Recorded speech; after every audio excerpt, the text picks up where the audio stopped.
Welcome to Oceanopolis, and I am Mayor Jeffrey. Our city is safe, water resilient, and exceptionally efficient in many different ways. We have everything we need, from schools, police stations, fire stations, transportation, recreational parks, healthcare, and much more. I'm Devin. I'm one of the engineers who designed Oceanopolis. Hi, my name is Alvin, and I'm a resident of Oceanopolis. My family chose to settle here for many reasons. One reason is because Oceanopolis has all the basic city necessities. And one major reason that stood out is how they deal with water usage and the problems. Oceanopolis has a population of 200,000, along with about 40,000 visitors every day. We have an average growth rate of 3% per year. You might be wondering how we provide so much fresh water for our people. Our freshwater plant is the reason for this. Our freshwater desalination and purification plant all purify seawater, which is abundance here, and we make it fresh water. When I go out for a walk, I see these green patches with drains in the middle of them. What are those? Those are bioswales. They collect runoff water and filter them. They eventually go back to people's homes and have even more fresh water. So when Oceanopolis is hit by a natural disaster, let's say a hurricane or flood, how do we deal with those emergencies? We have our hotels. Not only these hotels, but a place of safety.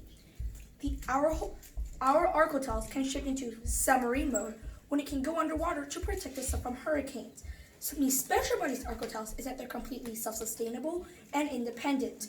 The buildings on the mainland are secure because of their placement on land and the materials they're made out of.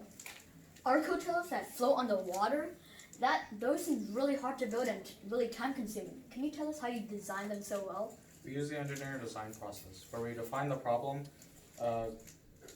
researched it, brainstormed solutions, designed it, developed a prototype, tested the solution, improved its redesign, and communicated results with other engineers.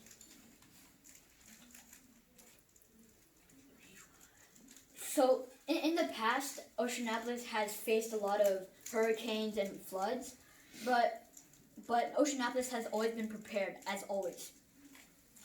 Once the natural disaster is far away from Oceanopolis, then our citizens come up from the ARC Hotel or underground where they're safe to ground level where it's still safe. And even though our citizens don't all go into the ARC Hotel, we have buildings that have basements in them where the citizens can stay, because being underground is much safer than being on ground level where there's the natural disaster.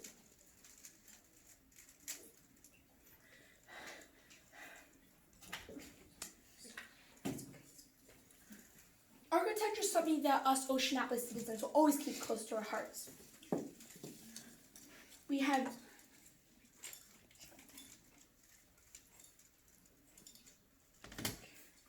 I can't remember. Frick. Okay. Architecture is something that us Oceanopolis citizens will always keep close to our hearts. We have many indoor vertical farms. Everything begins with the lowest food chain species, such as algae, which we have 50,000 gallon-sized tanks.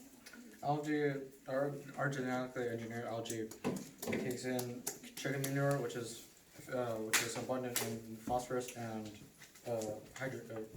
nitrogen. We implemented the algae tanks next to power plants, that way CO2 emissions from the power plants go into the algae tanks, which they heat up and produce oxygen. As a result, our city produces a small number of greenhouse gases and protects the earth from global warming.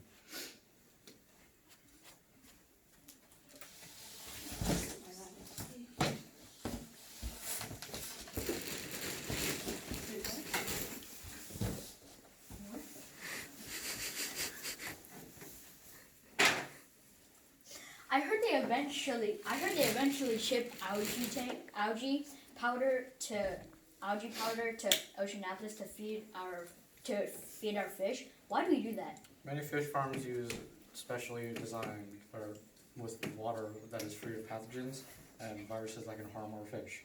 As a result, all the waste that the fish produce doesn't go to waste, and instead is used as other ways for like fertilizer. Then this fertilizer that goes into plants, which eventually produce our very savory dishes.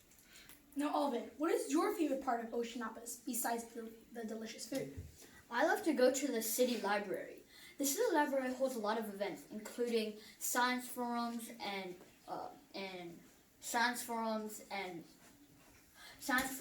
workshops, and many more. But my favorite is city design and development.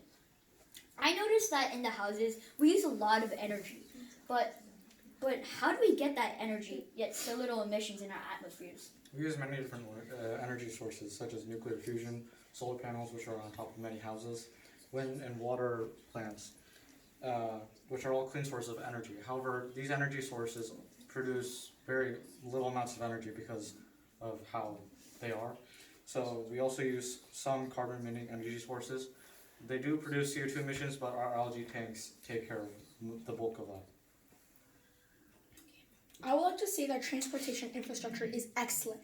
Not only can our citizens travel easily and fast, but we integrate the system with other city functions, such as storm and water management. Our roads have solar power productive capability, water absorbance, and filtration, which soaks up flood water. The city can go back to normal as soon as a natural disaster is over. So what are you guys waiting for? Check us out.